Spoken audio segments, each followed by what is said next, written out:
আসসালামু আলাইকুম, কেমন আছেন আপনারা? আজকে কুমিল্লা পদুয়া বাজার বিশ্ব রোডে দেখেন এই অবস্থা। আধা ঘন্টা যাবৎ আমরা একটা জায়গায় বসে আছি, কোনো গাড়ি নড়চড় নাই। কেন নড়চড় নাই সেটা আপনারা বুঝতেছেন কি না জানি না।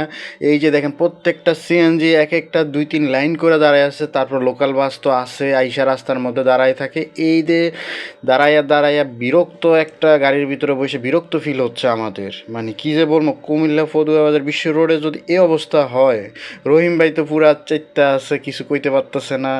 যাক আমি আছে পিছনে, এই জন্য যাক বৈশা বৈশা দোনোজনে মনে মনে অনেক কিছু কইতাছি, সেটা নাই বলি। কিন্তু দেখেন কুমিল্লা বিশ্ব রোডে যদি এই অবস্থা হয় তাহলে কেমনি কি বলেন আপনারা? কুমিল্লা হাইওয়েতে কোনো স্টেশন যেন বাজারের মুখী না থাকে, এটা আমাদের রিকোয়েস্ট। আপনাদের মতামতগুলো কমেন্ট বক্সে জানাবেন এবং আপনারা অন্যদেরকে দেখার সুযোগ করে দিবেন। এই ভিডিওটা শেয়ার করে সবসময় সাপোর্ট দিচ্ছেন, সবসময় থাকবেন। আসসালামু আলাইকুম।